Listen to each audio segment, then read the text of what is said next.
to be honest, a lot of younger people are very worried about climate, and I don't fault that at all. But when I look at history through the lens of what I study and what I do, humans are far more dangerous than any storm or natural disaster, right? Taiping Rebellion, World War II, Stalin, Hitler. I mean, no hurricane or monsoon has killed millions. And so in my day-to-day life, I'm always, there's an underlying focus of how do we create the welfare for people that saves us from each other. In the rest of America, they're all either completely Democrat or completely Republican.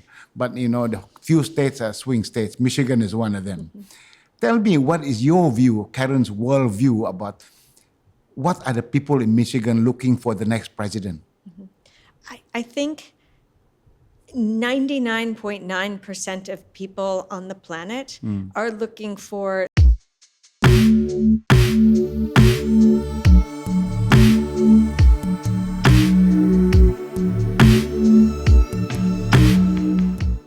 Welcome to the Game of Impossible podcast. My name is Leon and this is my dad, Idris Jala. We are a father-son podcast where we discuss all things transformation through the lens of business, leadership, sport, and faith. Today, my dad is sitting next to me once again because we have a guest with us, Karen Harris, the Managing Director of the Macrotrends Group at Bain. It's great to have you here with us. Thank you so much for being here. Thank you for inviting me. I'm really excited to have this conversation. This is an interesting one for us because you are the first non-Malaysian guest. So, it's a sign that perhaps that GOI is going beyond the shores of Malaysia. We're going international now. We're going international. It's encouraging for us. But also it's interesting to have someone from another, we're birds of the same feather, another consultant. It would be great to unpack some of your insights, and we'll spend a bit of time doing that, especially getting your thoughts on some of the emerging trends that you observe. How can countries as well as companies lean into some of those trends. But before we do that, as we do with all of our guests, I think we want to start by just asking, who is Karen Harris? Karen Harris is a mom, is a wife, is a longtime employee of a company I love, Bain & Company, and is someone who's doing her best most days, and sometimes achieves it, and other days, not so much. On this podcast, we talk about, it's called the Game of Impossible. And I think we're obsessed about this idea that anybody is capable of achieving seemingly impossible things. Curious for you, Karen. Looking at your career trajectory, I think it's very evident that you have had this sort of desire to want to achieve big things and impossible things. I'm curious, where did this, is it possible to kind of trace back to perhaps a moment or a period in your life where this desire became very much apparent for you? I think it might have been from birth, to be honest. My mom jokes that I was born with my right arm forward coming out. She said, you were ready to shake hands straight away. And I think I've been thinking about sort of obsessively with lots of issues that today are part of my day-to-day life. I found when my parents moved out of their house outside of Boston in Massachusetts, they moved close to my family in New York. They moved from a house to a small New York apartment and went through all the papers, found a folder of articles I'd ripped out from when I was in school about private paramilitary forces in Sierra Leone and how international relations and economic development in different parts of the world. So I'm not sure where that got in my head. It might have been coming from a family of refugees, that sense of responsibility for the world. And people, I'm struck a lot today, to be honest. A lot of younger people are very worried about climate, and I don't fault that at all. But when I look at history through the lens of of what I study and what I do, humans are far more dangerous than any storm or natural disaster, right? Taiping Rebellion, World War II, Stalin, Hitler. I mean, no hurricane or monsoon has killed millions. And so in my day-to-day life, I'm always, there's an underlying focus of how do we create the welfare for people that saves us from each other. Tell us a bit more about your background. You mentioned coming from a family of refugees.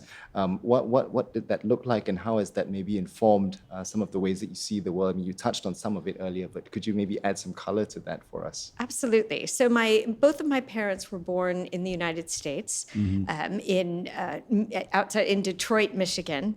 A stunning economic success these days, but maybe it will rebound.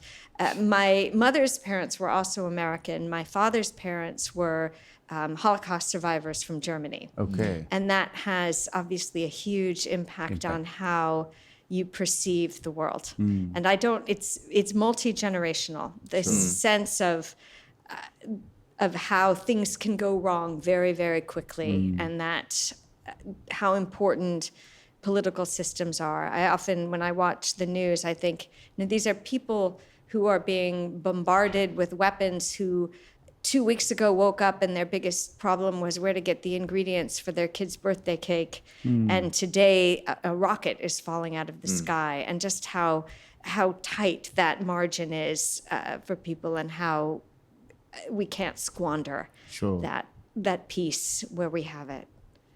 What are some maybe personal instances where, those sorts of challenges have been, have come to life for you, either growing up or, whether it's even things that you experience or things that you observe today? Yeah.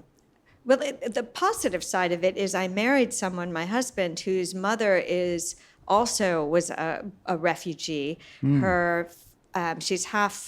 She was born in Shanghai, but her family, half her family was indigenous Taiwanese.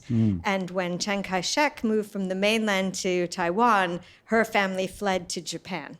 And that obviously had a profound impact on her view of the world, where she met this very random British guy who was lost in the subway. She spoke English and helped him find his way, and they ended up married for 50 years or something. Wow, amazing. So I think there was something about that, having no sense of place, that comes from that status, where there isn't, your family's graves are not somewhere that you have an anchor. There's nowhere on the planet that you feel like you own in that sense. It's a very different worldview than people who've had generations in the same location. That's clearly been an interest. I also think I worry a lot more about, I think a lot more about how people treat people, and worry about that. I have a mantra bracelet on that says, have courage and be kind. And I think, I admire people who are really courageous, and I'm not often one of them. So I admire, sadly, from a distance, but I try to be kind, recognizing that you never know what you're walking into in somebody else's life. Yes, I love that. Be courageous, be kind. I wonder, how does that play out then in leadership? And maybe you can also take a bit of time to, tell us about the nature of your work, and then how does this mantra then play out in your, leadership position currently? I have the best job, I think. I work at Bain, the consultancy, running the Macrotrends group, which is a team that I co-founded with my dear friend about 15 years ago to focus on economic, social, political, technological trends, really the things that impact the macro operating environment for our clients. They're never surprising. I mean, it's not like I walk into somebody's office and say, relations between the U.S. and China are thorny these days. And they say, wow, gosh, I'm so glad you came in. But it's more that they have day jobs to run an airline or things. And so they worry about them. And our job is to say, here's what you need to worry about. Here's what you don't. Here are some of the impacts of the confluence of those trends that you may not be thinking about.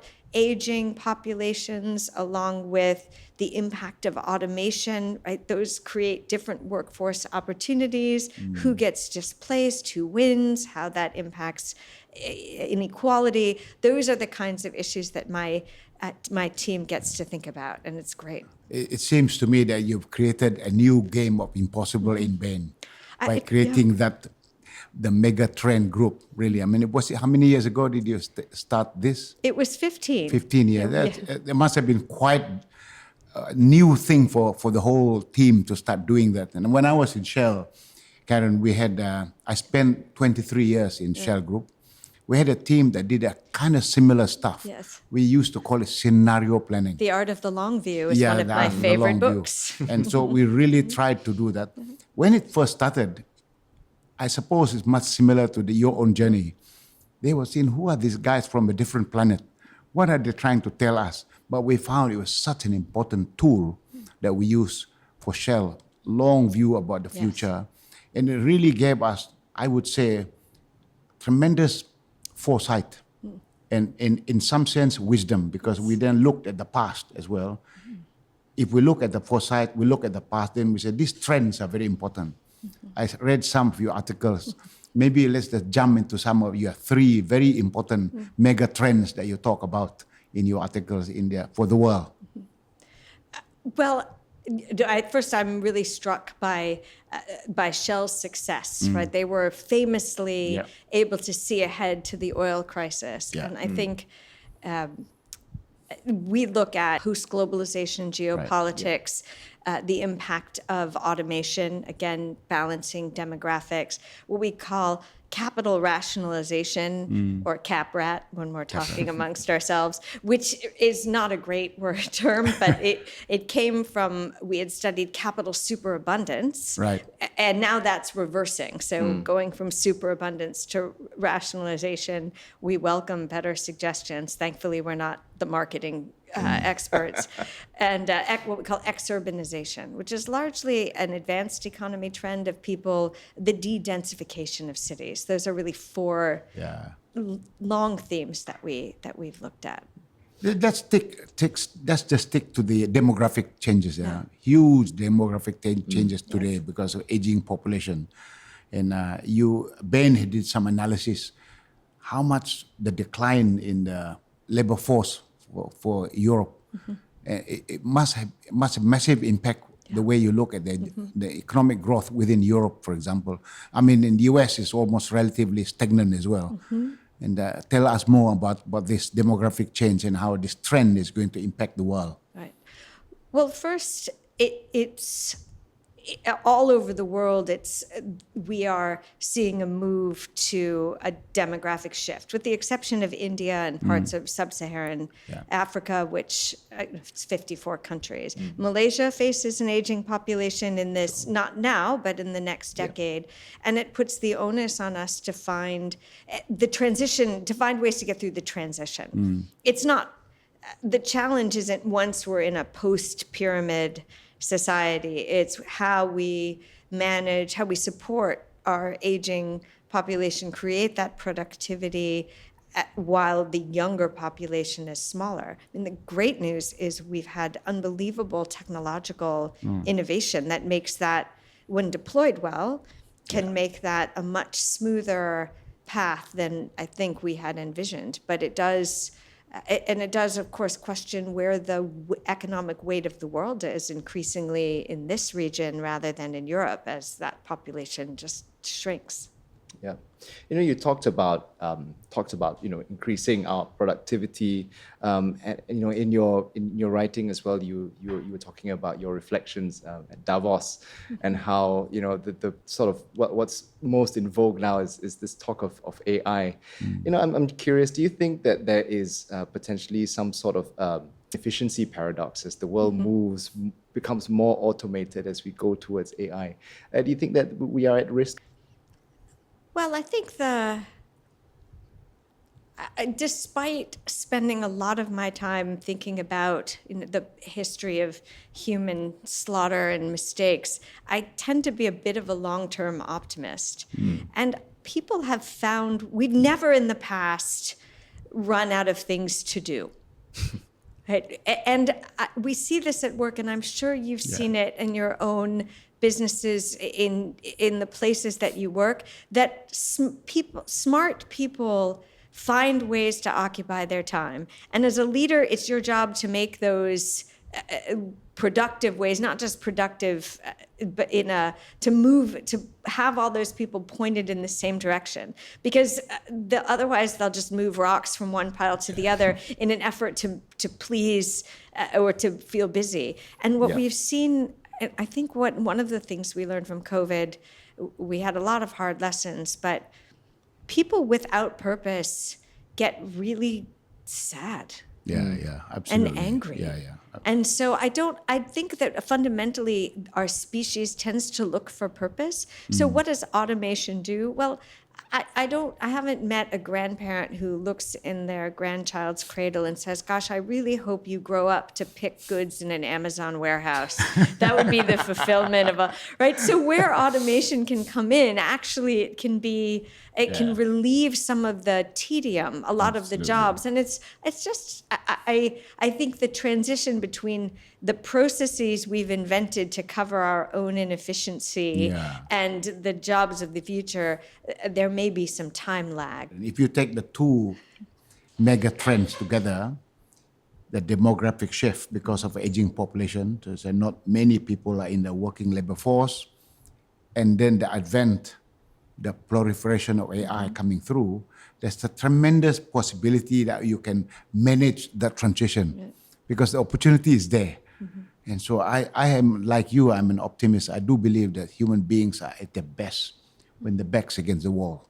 You need that gradual cliff coming out from the demographic transition, as well as all these new things that AI is giving. ChatGPT, I've looked at the version today and I compared it against 2 years ago. Amazing. It is so amazing, incredibly smart. In fact, Leon and I just spent 5 minutes before asking the question based on the articles and Karen. What give is us she the talking question. about? Give us some questions. Within seconds, he gave us all the questions. And I looked at them. Wow, I wouldn't have Pretty come good. with the same questions, even if I had spent 10 minutes figuring it out. And so I think today, this day and age, I think there's tremendous opportunity for us to leverage it. But don't do it blindly, And so you have to make sure that leadership is key.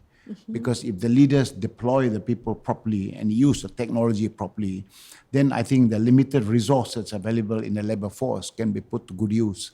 You know, you talked about the importance of having vision earlier. What are maybe some either practices or approaches that you have to ensure that vision is then driven into action? And this could be for both your teams, but even potentially for clients as well. I think the first thing is, if you have vision, my co-founder and I wanted to start this group.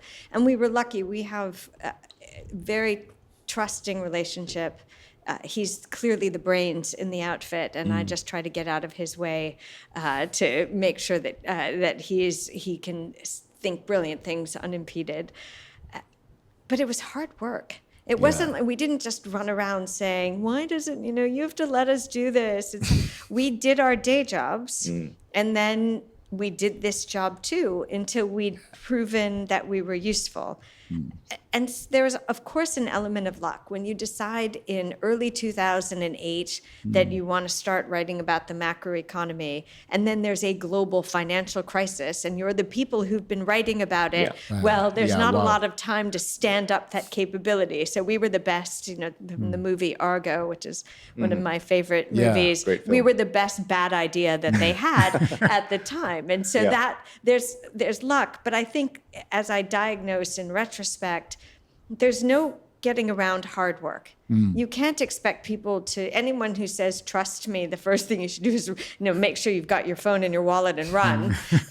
But also there's what we call rock hopping. Like if you watch a frog, not a toad just swims, but a frog trying to cross a river, it doesn't just go in a straight line. You have to go find your next opportunity. You have to have a sense of the arc of where you want to go. And this is just generally true in life. It was really important to me to have children.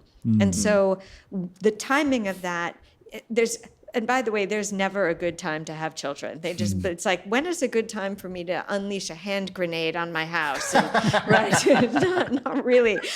So you have to think, this is what is my priority, and when do I do that now? Yeah. And then, but you need that longer term view, and then you can hop from rock to rock, not necessarily in a perfectly straight line, but it helps you know that what river you're trying to cross. How has that played out? You talked about your family. How have you found harmony between being present for your teams, your clients, but also for your kids and your family? Yeah.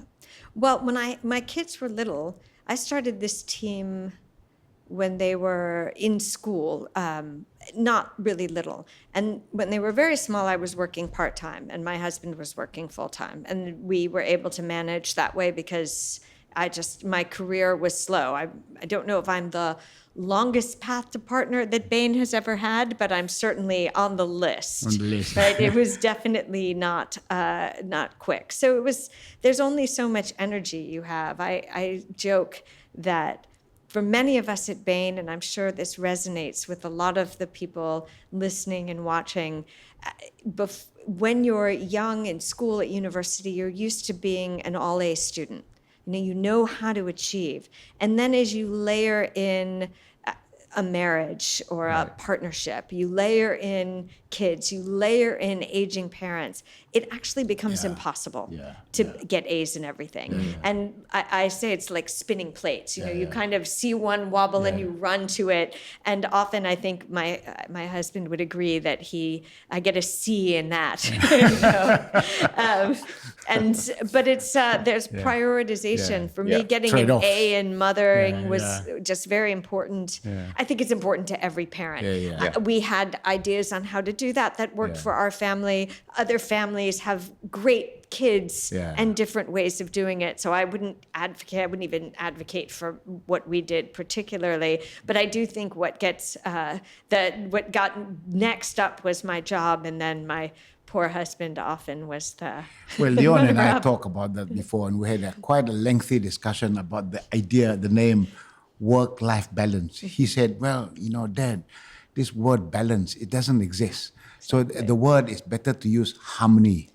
What you're trying to do is that you're trying to do things that said, move from here and there, keep harmony within it. But there is no such thing as a balance because a trade-off. Life is a continuous trade-off. You mentioned your family comes from Michigan. It's a swing state. And just to ask you the question, the rest of America, they're all either completely Democrat or completely Republican. But, the few states are swing states. Michigan is one of them. Tell me, what is your view, Karen's world view about what are the people in Michigan looking for the next president? I think 99.9% of people on the planet are looking for leadership that lets them thrive in the way that they want, where they can have a job that provides a great future, where they're not worried about their family. That has been a big problem in the US, that for 30 years, 70% of the population didn't see an increase in real income against rising rent costs, rising costs of education, rising costs of healthcare.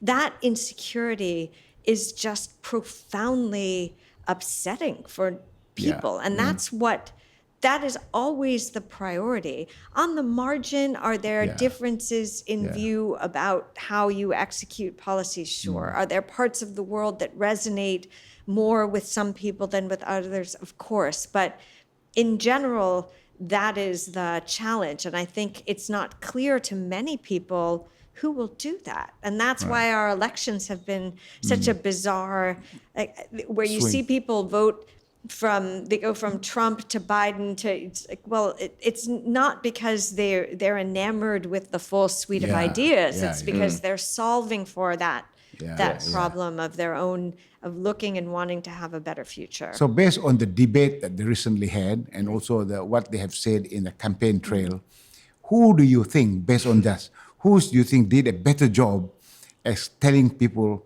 what they're going to do for those things you mentioned before, because it's 99.9% Yeah. people really want that stuff. And it doesn't have to be reflective Yeah. of your personal Right. leanings, but just Just objectively, assessment objectively. what do you think? I think they each appeal in different ways. I think what where Trump's strengths are is, we joke at Bain that you sell the fear and then the hope, right? You have to tell people in business, Yeah. if you think that there's a problem, you have to Right. diagnose that in a way that makes people want to do something about it. And I think he was one of the first candidates in a long time to acknowledge and validate the challenge that many people were facing in America, working class families, not seeing a better future for their kids and struggling with that. So to have someone say, you're right, after being ignored, it really speaks to people's hearts.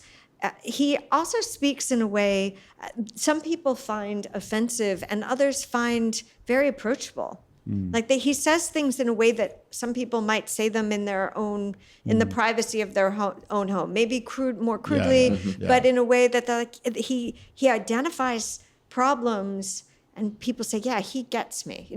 You're right. This is a big challenge. Yeah. So that's where I think Trump really spikes. Where Harris spikes is that sense of optimism. I do think people are tired of conflict and polarization. You've written about that, crisis fatigue as well. Yeah. And so people laugh at her joy campaign, and it is a bit devoid of specificity. I can't fault that. But sometimes it's nice to just turn off the screaming. Without any solution. So I think they appeal in different ways, which is why it's such an interesting time of tension. Who do you think will win? Oh, I don't know. Thankfully, I don't work in politics. And for obvious reasons, I think. I have been intrigued, though, being back in Malaysia. I haven't been able to come to Asia as much as I did pre-COVID. Been in Japan, but this is my first time back in Southeast Asia since COVID. Yeah. I'm always interested in the blind spots that different countries have. Yeah. I think the U.S. has had, and Europe also, has had a clear blind spot towards just the quality of the economic production coming out of China. I was shocked when the CEO of Ford was surprised at Chinese cars. Like, really? You're surprised about this? Because it's not. But that idea of, as one of my colleagues put it, 70% of the price, 70% of the quality is just not the case anymore. So that's a real blind spot. And I think it's the story that they tell about where innovation happens. And it's different in China. It's innovating that incredible competition to squeeze out a quarter of a cent down but it's remarkable. Where I've seen a blind spot towards the United States, not Europe, but the United States, is this chaos that we're going through now is a feature, not a bug, of the U.S. system. If I could transport you back to 1968, right after the assassinations of Robert Kennedy, not our current one, obviously, Martin Luther King, the demonstrations on college campuses, the terribly run war in Vietnam, you wouldn't look at that and say, yeah, they've nailed it. The future is bright. And so this happens periodically. And I think we're more accustomed to the messiness of that than observers who say, well, this is the end. The cliff is here. It's like, no, we'll just gnaw on each other for a few more years and then we'll right the ship. So. Interesting. What do you think? It's interesting you talk about these blind spots. What do you think is a potential blind spot then for countries like China that seem to be kind of winning right now? What's a potential blind spot there? Well, I do think the idea of the decline of the West collectively is probably premature. It won't be the dominant hegemon. I think it already isn't across businesses, but I think underestimating that. I do think after Russia invaded Ukraine, there was a recalibration of the willingness of Western countries to intervene. Although if I were sitting in China, the lesson I would have taken away from that is if we wait long enough, they get bored. Right. I mean, that seems to be the withdrawal of the support. So I don't know if that, like the lesson in 2022 was different than the one in 2024, unfortunately, I think. I also, I do think that as as we're in this new phase of geometric technological growth, we were in a period where we were monetizing the internet, other technologies, mobile, but this now we're really seeing new things that the innovation that comes from really crazy creative ideas that end up getting applied in a disorganized way unexpectedly is an incredible asset that the US has. That the appearance of mayhem where people invent something for one thing and it ends up being something completely different, and a more structured system of subsidies, even though within it, like we see with electric vehicles, there were hundreds of competitors. Now there are only a few and they're fantastic. That is still a more top-down view of innovation. And I think, again, the comfort with chaos is an advantage that is, I think, a bit of a blind spot for China in the US. I think if we think about chaos, leaders, in my view, who do very well in chaos are the guys who try to organize that chaos. Because there's always good stuff in chaos, because no breakthrough without breakdown. So you have to break down the status quo in order to achieve the breakthrough. It's the leadership that drives, find the opportunity to organize that chaos, to drive them so that they pursue a cutting edge to really innovate. And that's what happened after the war, Second World War. You see Germany really got onto the edge. It's the same thing with Japan as well. And so I think chaos is a very important part of society really rediscovering themselves, but it requires leadership to go and do that. Yes. Very, very important.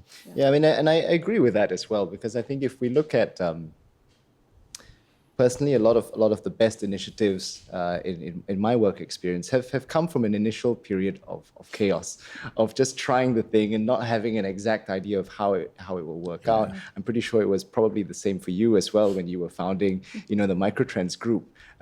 You had certain parameters and certain key metrics that you knew you would observe, but I think beyond that, you also went into it with the knowledge that there are things that are going to be outside of your control, and there's no real guarantee that certain things will work out. But it took you sort of getting that initial step in to then prepare you for then when the world really needed some of these insights to be able to be in a place to say, well, we've done a lot of that season of chaos, and now that it's needed, I think we've got a better understanding or better idea of how to do this. And I like the fact that you quoted Saint Augustine. I'm a pastor in a church, so I saw that in the article and I thought, oh, very good. But I know it's funny because I'd never seen that quote before. But I think that really speaks to that same sentiment. And I think it was something like, grant me oversight, grant me regulation, but not yet. Not yet. And I think it's the same, because sometimes we can look at AI and we can be afraid of the lack of regulation around it. But I think there's also a beauty in the fact that there isn't that much regulation right now for companies, for even individuals to be able to really make use of it, embrace that kind of messy season and to innovate. Because I think the systems and the regulation, they can come later. But I think you need to have an initial sense of what works, what doesn't in this kind of initial gray period. Just sharing an experience we had during the pandemic. Practically all our contracts with clients were either cancelled or suspended. So we had nothing to do. So it was real chaos at the time. So I called one of our guys in the team. His name was Woody. I said, Woody, I want you and the team, since you've got nothing to do, to develop the first global COVID index so that every single day we can rank all countries in the world from number 1 to number 84, who is the best in handling based on data. And I want to be the only index that's approved by WHO. And they were saying this is impossible to do because none of us have done programming. And I also said to him, Woody, I don't want you to hire any programmers. I want us, you and the team, to do it since you've got nothing to do. It was amazing. In 2.5 months, we gave birth to the Global COVID Index, the only one approved by WHO. And we have, throughout the period, every single day, we gathered something like 20,000 data points. And we ranked every country from number 1 to number 84 every single day based on mortality and etc. Right. It's incredible. For a company that's never done programming before, in 2.5 months, we could do that. We had intense dialogue and discussions with Dr. Tedros and others on the phone, and they wanted to make changes. We had to look at the Gates model. They also had an equivalent. We looked at the Oxford stringency test. We were with Harvard as well, trying to talk to them. It was incredible. As I said, what human being can do in they are put in a situation where the back's against the wall. It really was. In fact, we won the World IT Services Alliance Award for the top innovation on IT in the year 2020, 2 years ago. Right. For that. And that's an example of what can be done with human ingenuity. Yeah. But it requires chaos to be there and requires organizing the people from that chaos to really charge them in a direction that they can use the time properly. Do you have a certain approach to, we obviously can't anticipate a crisis, but we can certainly maybe have certain things in place to help us better manage a time of crisis. And I'm curious, in your team, in your organization, what are some of your kind of practices to mitigate or to manage a potential crisis or things that are outside of your control? Yes. Well, I don't love things that are outside of my control. I don't think there's no problem that can't be solved with a longer list and more check boxes in my world. Right? We have this test, Myers-Briggs, which is a personality typing. And there's one quality, J versus P, which is perceiving versus judging. And people who are strong Js tend to make a lot of lists. I'm pretty close to the center on most of them. I've never picked a P. So I have lists of my lists. Like I have the master list, I have the post-it list, I have today's list. So I don't want to leave anyone with the impression that I embrace chaos, other than the piles of papers on my desk, which look pretty chaotic. But with my team, I think the worst feeling when there's a crisis is being alone. We have a team that I love, that I've been working with for a long time, where I hope, and I personally towards them, and I think they feel towards me, trust. So people will tell the truth and see what they see and say, I'm not sure we can do this, or this can't be done. Or on the contrary, we have one team member, he's fantastic, and he sent me a bunch of emails of things that he hoped I would do, and then he said, actually, you know what, I can do that, never mind. And I just think that, that sense that we're all pulling in the same direction. So when things go wrong, like when we started to see COVID unwind in China, I think we published our first piece about that on our subscription platform on January 7th, 2020, which in the US felt really long before people were looking at it. It was just clear, right? Viruses don't carry passports, so that just hard to contain at some point. And that was when it was in the wet market, and there was a funny, the discussion wasn't really truthful. Right. There was this isn't human. There's no human to human contact, except that there's geometric growth in number of cases. Like, wow, lots of people are eating pangolin today. Like many more today. And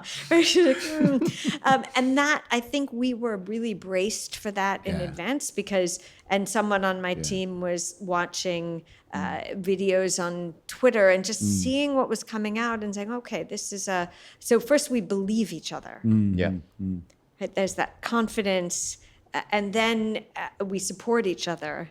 And that, I think, helps, because when it gets tough, and we all grew up in the hard work model.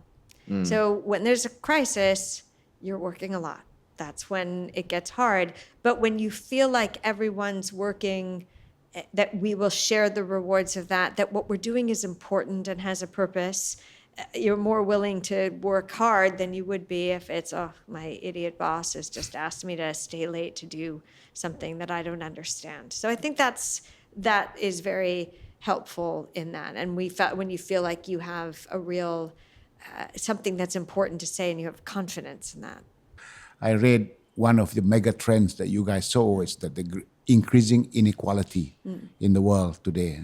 Can you tell me a little bit more of your perspective? Well, there's been an interesting movement of where inequality comes from. So if we look back to 2000 or maybe 1990, the world was really had a huge problem with poverty. People living outside of the organized economy, and just on basic subsistence farming. China transformed Absolutely. that. 800 million people. I mean, it's just incredible. Incredible. For the first time in our modern recorded history, there are more people living in the sort of consuming class than in poverty. And so that really shifted. So globally, we had a great shifting of inequality.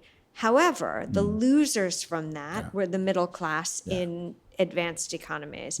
And that, I think, is the rebalancing that we're seeing happen now. Branko Milanovic, when he was at the World Bank, had that famous elephant chart where you could see the bulge of the elephant was the people coming out of poverty, out of what had been the tail of the elephant. Probably didn't look like an elephant then, more like a kangaroo.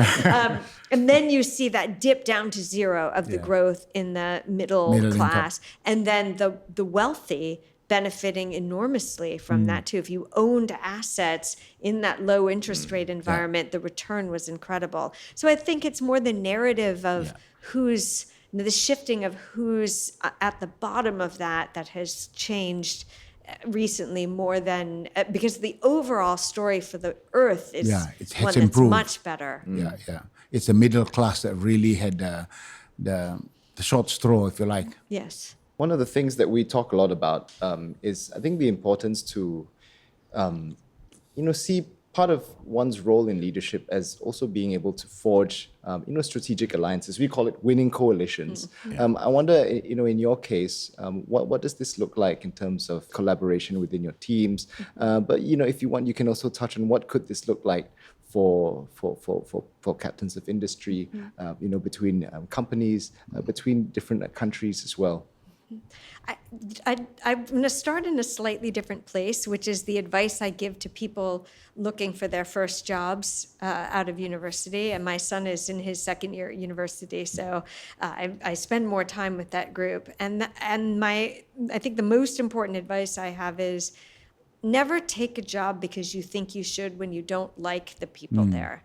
Because there's a values conflict, and they'll just introduce you to more people that aren't your kind of people. That doesn't make them bad, right? I mean, obviously, don't join a criminal organization is, I don't really think that's not a blinding insight. But it's more that if you don't feel like you're comfortable, You with don't where belong you are, there, you don't belong.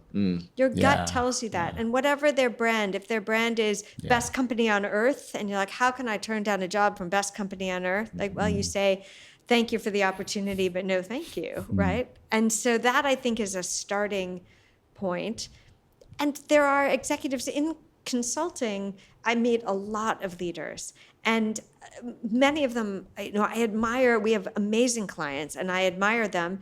There are some that I connect with and have become friends, and others I don't. And it's not because of them. It may be because of me. More people have more tolerance. But I think there's so many interesting people in the world. Finding a coalition is about knowing what your key values, non-negotiables, who you are, and finding a group of people that share those, again, without judgment that other people may have different priorities. And it may be silly things. There's a group of people that I work with who love to golf. That's not me, right? There are people who are excellent at sports, you really don't want me on your sports team. Like you just, you don't, maybe like a mascot or the person who gets the water. And so it's wonderful that we have that diversity of interests, but be realistic about what yours are and find your way. I've been fortunate when I started working, there weren't that many women at a senior level. And now there are many, many more. And for me, other working moms are really important. Like they understand the challenges, the guilt, the mistakes that I made that morning, oh, wow, that wasn't my best self. You can share those things in a way that people understand. But that's just because it's my profile. So that I think is the coalition building, is being honest about who you really connect with and not trying to force things that don't really work. What are some of your non-negotiables personally? Yes. Red lines. Yes. So that's an important word in my house. When my son was, I think when he was just starting to talk, one of his first words was no-no-gobles. No-no-gobles. Like, I think he thought it was a snack food. But anyway, I have been lucky to never, as far as I know, maybe my kids will call in and refute this, but not to miss an important event in my kids' life, to be home for their birthdays, to be present for the things that were important to them at school. That was always the most important thing for me. I miss my birthday was spent on a plane to Malaysia, but I really think that, I think for me, as a parent, you don't want to lean into this too much. They shouldn't think they're the most important people on the planet because they share the space. But somebody has to be 100% behind them. And I think for me and my husband, that's been, that's important. So that's been a non-negotiable for me, that balance. Wow. In terms of other boundaries, again, I think my family, my parents are really important. So that's been trying to be present for them. That's the first place I draw strength and is of comfort. So trying to make sure I invest in that. That's a more up and down process. And there are certain types of work that if I don't think I can do a job well, I have to say no, even when it's really hard. No, I hate to let my colleagues down. Sometimes I get kind of like grumpy or stroppy about it because I feel so guilty, but I have to say no when I don't feel like I can bring what needs to be brought, what they deserve in terms of that. And then I feel really, really guilty about it. So that's a challenge. But you talked about times where you've had to allow your team to kind of step in or perhaps step up. Before we had this conversation, we had an initial Zoom call and you spoke a little bit about your battle with cancer. Could you tell us a little bit more about that? How did you navigate that, both at home, but what did that look like in the workplace for you? So I was diagnosed with breast cancer in 2019, completely cancer-free now. And my goodness, once you've had cancer, anyone listening will know that you get scanned and poked a lot. So there's nothing going wrong in my torso. My brain could be completely rotting, but they've never bothered to look at that. But but there's nothing wrong in that area. And I was, I think in many respects, very lucky in the sense that it was quite early stage, and it was thanks to a friend of mine, my angel, who I was flying to Austin, Texas for meetings, and I had scheduled lunch with her. She had breast cancer and always was on me to get a mammogram. And I thought, oh, she's going to give me a hard time. I better go get a mammogram. And that's when they found it really early on. So again, just having, that's part of my cohort. And it was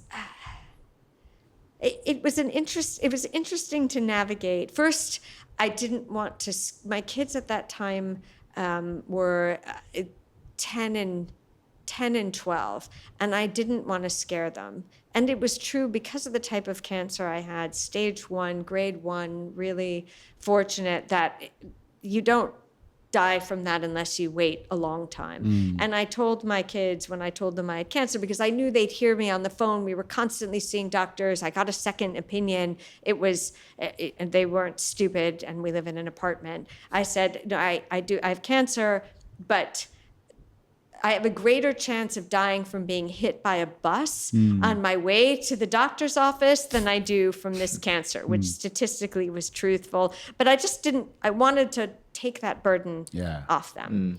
But in treatment, I was really good at being a cancer patient, because for those of us, again, the to-do list crowd, represent, you have a lot to do. Yeah. Like you do this, and you have a diet, and you have to take these pills, and then you go to radiation, and your appointments are at the same time every day. That played to my superpower of checking things off. Yeah. Check, Discipline. check, discipline.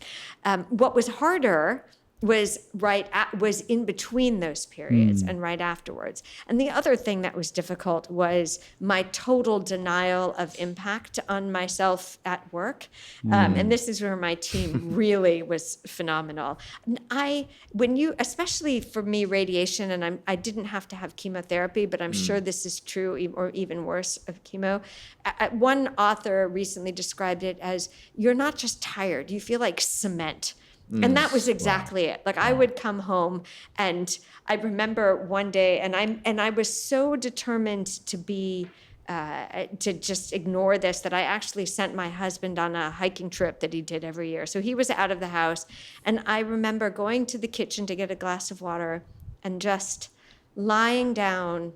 I was so tired. I just had a brief restorative nap on that cool floor, and the floor really understood me. And it was nice. It was cool. Yeah. It supported me. And just that kind of exhaustion. And I insisted on working. And my work product was complete rubbish. And every client listening will be happy to know that none of it reached your desk. But I would write things like, instead of writing next door, I wrote next store. Like it was full of homonyms that made no sense. Yeah. And Austin, my co-founder, would be like, thanks, this is great.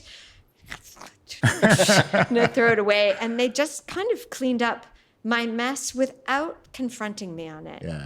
Which Really. was such They're a so good. gracious, Yeah. beautiful thing to do. Beautiful. Because I really wasn't ready to hear that I was a cancer victim. I was really in a state where I could do the cancer, and I could do the job, and I was doing it. Like, no, They were it so wasn't. understanding. It was beautiful. It was really beautiful. Like I tear up thinking about it, because imagine, like, we were hard workers, so my not working was a big hole, and they never ever let me know.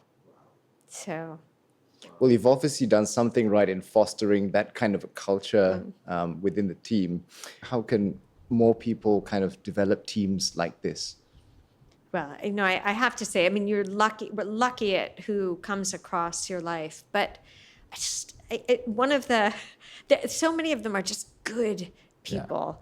I have our head of product. He's just such a lovely person. Whenever you're in the room, he's like, if you could combine all of the kind of joy that a golden retriever brings with like brilliance. Like, I'm not saying he's like a dumb dog. He's not, but he's just so positive in a way that I am not, certainly my co-founder is not. Like, we dwell in the, a million people are going to die world. And he just has such a compassionate, thoughtful attitude. So having people like that is really wonderful for us.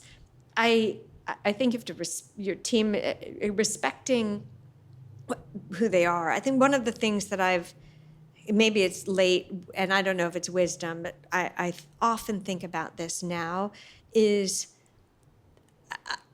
you're not as my mother puts it, you're not the main character in most people's lives. Love that. Like, you're a bit player, and respecting. I had a driver, our office driver here. He's fantastic. He's so committed to doing a great job, but he's constantly updating. It's going to be this time, and this is where we're going, and this is on Waze. And you think, wow, he's really. But I'm just the thing he's driving around, right? He's not that he's not a nice person, but you have to be compassionate. And I think that our best in consulting, some of my wisest partners, there's one who put together this chart. It's a bunch of boxes because we're consultants and I can apologize. Box number 1 is, what is the problem? Box number 2 is, why have smart people not done this already? Right? Yeah. What is the incentive? And it's a place we put ourselves, what would the world have to look like for you to have made that choice? And that kind of compassion, I think, somebody cuts you in line at the grocery store. I remember being on the phone with a friend whose wife was just diagnosed with stage 4 colon cancer. And he was picking up something at the grocery store. I'm sure he looked like an absolute jerk on his phone, not getting in people's way, but he's just trying to tread water and not drown. And I think, again, this is the sort of be kind piece. If we write our own narratives, if you can write a compassionate narrative, it really does it makes it a safer place for people to work. And I don't always do that. Sometimes I'm an absolute jerk. And sometimes I get wrapped around really stupid things like I wanted a window seat and I got an aisle. Like, mind blowing, what a horrible problem. But I think I try. My aspiration is to do that. And I think the more we do that, the more our teams lean into giving you that back. And it's just wonderful. People feel like they, their soul is nurtured by their work too. To close, we often believe, and I think you demonstrate this as well. We believe that a leader needs to have a posture of learning. I wonder, what are you kind of committed to learning in this season, and specifically, what are you learning from the next generation, whether it's your kids or whether it's other people in your team? So, gosh, my kids are. I think my kids are amazing. Don't listen. You really do need to clean your rooms. But in all seriousness, they are, I think the excitement at learning something new, the mistake that I feel that I make at times is my own insecurity, wanting to be an expert. It's a place of confidence for me. It's fun to swan into a room and pontificate and have people go, wow, or go, wow. The former is better than the latter.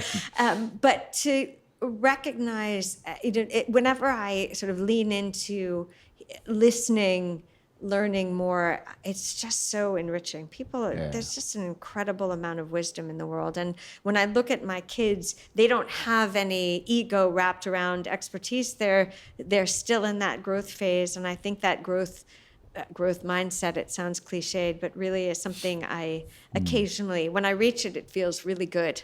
I'm not often there because it wouldn't feel so good if it were a constant environment. It would just be the water that the goldfish were in. So that's my aspiration now. Yep. And how is this playing out within your team? How do you hold space for not only yourself to be in this constant cycle of learning, but for your teams as well to have that same posture, not to be insecure about wanting to be the smartest or the best, but to be completely okay with knowing that we're on this continuous cycle of learning. Right. What does that look like for you right now? Well, some of them, a couple of them set that example. Like they really are. That's who they are in that space. They just are very. It's sort of an innate humility, which is really phenomenal. And then the other place you get it is having people tell you you're being an idiot. I mean, my co-founder and I think our success has come from the fact that we're really honest. I will say, he's brilliant. But people don't often say, I don't understand what you're talking about. That is my role to be like, I really, truly, I'm lost. Like, I don't understand what you're talking about. And having the same pushback, like, that's wrong what you're saying, or wow, that's, no. That, I think, helps you stay at least cognizant of the fact that you're not so great at everything. many things. Well, Karen, it's been a real joy to have you on the show. So much for us to unpack, and I'm going to really enjoy editing this together to be able to just revisit some of these, some of your sound bites. It's been a real joy having you. Thank you so much for being here, for traveling all the way to KL as well. I mean, you didn't travel just to be here, but I mean, really I would appreciate have. This has been wonderful. Thank you. Thanks so much, Karen, and safe Thank you. travels back as well. I believe you'll be flying tonight. Tonight. Yes. Yeah, tonight. Thank you very Safe much. travels, and thank you so much. Wonderful. Thank you for joining us on yet another episode of The Game of Impossible. We put up episodes every Friday at 6 a.m. So if you've enjoyed this conversation, you can subscribe to our YouTube channel as well as our Spotify. We have our full-length conversations there. But if you want to listen to some of our short form, we have short form content on both IG as well as TikTok at The Game of Impossible. We've really enjoyed having this conversation, and we hope you've had a great time with us as well. We'll see you next week.